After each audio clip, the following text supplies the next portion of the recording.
kiểu phụ nữ sống tốt nhưng lại khổ đau hơn người khác gấp trăm lần. Người đàn bà dại tưởng sống tốt sẽ nhận lại nhiều sự yêu thương, quan tâm từ chồng, nào ngờ càng tốt càng bị xem thường, còn đau khổ hơn người khác gấp trăm lần. Đây là những kiểu phụ nữ sống tốt nhưng lại bất hạnh trong hôn nhân vì bị chồng xem thường, chán ghét. 1. Thương chồng hơn sinh mạng. Đây là kiểu phụ nữ bất hạnh nhất. Vì luôn xem chồng con như sinh mạng, bạn càng bị xem thường và không được tôn trọng. Đàn ông khi biết bạn yêu quá nhiều, họ sẽ càng muốn làm tổn thương bạn, vì họ nghĩ dù lầm lỗi cỡ nào, khi trở về vợ cũng sẽ tha thứ vì yêu mình. Đó là những suy nghĩ của gã đàn ông tồi, luôn lợi dụng tình yêu của người đàn bà dại. 2. Hiền lành, nhường nhịn chồng con. Hiền lành là điều tốt, nhưng hiền quá lại bị đè đầu cưỡi cổ. Vì vậy mà phụ nữ càng hiền càng bị chồng xem thường. Đàn ông thường thích những cô nàng có cá tính, bướng một chút. Họ sẽ cảm thấy nhàm chán khi ở bên người vợ gọi dạ bảo vâng, không bao giờ có chính kiến. Đảm đang, giỏi giang số 1. Người phụ nữ đảm đang, giỏi giang chuyện bếp núc, luôn được cánh mày râu muốn cưới làm vợ. Nhưng kiểu người quá giỏi, quá xuất sắc lại vô tình tập cho chồng con tính ỷ lại, dựa dẫm. Họ cảm thấy mọi việc trong nhà đã có vợ thì bản thân chẳng cần phải lo gì nữa. Điều này dần dẫn đến việc gì cũng đến tay bạn. Có mệt mỏi ốm đau gì cũng một mình làm hết. 4. Chỉ biết gia đình, không chơi bời, hẹn hò với bạn bè. Nếu sau khi lấy chồng, phụ nữ bỏ rơi hết bạn bè thì sau này sẽ rất bất hạnh. Vì hôn nhân không phải lúc nào cũng như ý muốn. Có những lúc vui, có nhiều lúc buồn. Bạn chẳng thể nào ở bên chồng con mãi mà không có bất cứ mối quan hệ nào khác. Vì có nhiều chuyện bạn chẳng thể chia sẻ với chồng con, chỉ có thể tâm sự với bạn bè. Người đàn bà bất hạnh giống như con chim bị nhốt trong lồng. Cuộc sống của bạn chỉ quanh quẩn trong nhà, không biết đến thế giới xung quanh. Càng ngày, bạn sẽ càng tụt hậu so với những người khác.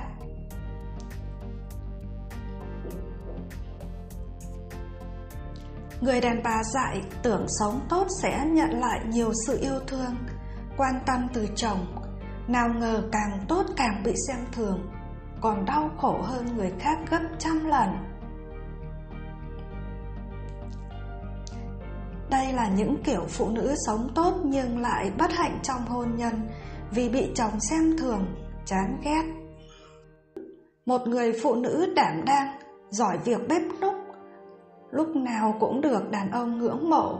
Nhưng với kiểu phụ nữ mà quá giỏi việc nhà thì sẽ khiến cho chồng ỷ lại mọi việc. Lúc nào họ cũng lười biếng, rồi để mặc vợ. Nhiều người phụ nữ khổ cả đời vì chỉ biết sống làm hài lòng người khác, không nghĩ đến cho bản thân và chẳng bao giờ từ bỏ việc dành cả thanh xuân để cống hiến. Chuyện tâm sự. Nửa đêm tỉnh dậy không thấy chồng, tôi hốt hoảng đi tìm để rồi muối mặt khi nghe cô hàng xóm hét lớn: "Anh ấy đang ở đây này!" Tôi tưởng anh đã xảy ra chuyện nên hô hoán hàng xóm đi tìm giúp. Khi nhìn thấy chồng, tôi chỉ muốn độn thổ cho đỡ ngượng. Chồng tôi là người thích uống rượu, nhưng nói đến tưởng tượng lại chẳng bằng ai. Vì hơi men, chồng tôi đã gây ra rất nhiều sự cố. Trong đám cưới chúng tôi, do uống quá nhiều nên anh nằm bẹp đến nỗi qua cả giờ đón dâu. Buổi chiều khi đã tỉnh dậy, cả nhà mới kéo nhau sang nhà gái rước dâu. Cũng may bố mẹ tôi dễ tính nên mới bỏ qua. Đợt này chồng vừa nghỉ việc, tôi tính sẽ nhân cơ hội ấy bắt chồng cai rượu hẳn. Dù sao trước đây đi làm gặp gỡ nhiều người nên mới có lý do để uống. Mấy ngày đầu, đúng là chồng tôi không đụng đến rượu. Anh còn mạnh miệng nói chỉ uống khi thực sự cần thiết. Bây giờ ở nhà, có cho tiền anh cũng không đụng vào. Vậy mà mới nói hôm trước, hôm sau chồng tôi đã gây ra chuyện tài đỉnh. Tối qua chồng tôi nói có trận đá bóng hay nên thức xem. Tôi cho con ngủ rồi cũng ngủ luôn. Thế rồi nửa đêm, chỉ nghe mỗi tiếng tivi. Tôi ra ngoài kiểm tra thì không thấy chồng đâu. Sợ anh có chuyện, tôi hốt hoảng chạy đi tìm, gọi vang khắp nhà với ngõ. Đúng lúc ruột gan tôi nóng như lửa đốt thì nghe cô hàng xóm hét: "Anh ấy đang ở đây này!" Tôi chạy lại nhìn thì thấy đúng là chồng mình. Chẳng hiểu sao đêm hôm anh ấy lại mò mẫm đến nhà người ta. Nhờ có mấy người hàng xóm, tôi mới đưa chồng về được. Sáng nay tỉnh dậy, chồng tôi chẳng biết chuyện gì. Anh bảo xem bóng đá buồn quá nên lôi rượu ngâm ra uống. Có lẽ vì say nên mới đi lung tung như vậy. Chồng tôi nói với giọng rất bình thản, còn tôi thì xấu hổ vô cùng. Chỉ vì rượu mà ly hôn thì không đáng. Nhưng cứ thế này, tôi sợ có ngày xảy ra chuyện khác nguy hơn. Mọi người có ai từng trải qua hoàn cảnh của tôi và giúp chồng cai rượu thành công không? Xin hãy cho tôi lời khuyên với. Chuyện tâm sự. Nửa đêm con khóc nhưng vợ biến đâu mất. Tôi đi tìm thì sững người khi thấy cô ấy ngồi uống bia trong nhà tắm. Tôi giật lon bia trong tay vợ. Cô ấy vẫn không chịu đứng dậy mà ôm gối ngồi khóc. Chuyện là vợ tôi mới sinh con được hơn 1 tháng và vẫn đang ở cữ. Mẹ tôi lên chăm con dâu nhưng suốt ngày càm ràm cô ấy không biết nghe lời. Bản thân tôi cũng thấy vợ hơi bảo thủ. Bà đẻ thường kiêng tắm, kiêng gió trong 1 tháng đầu.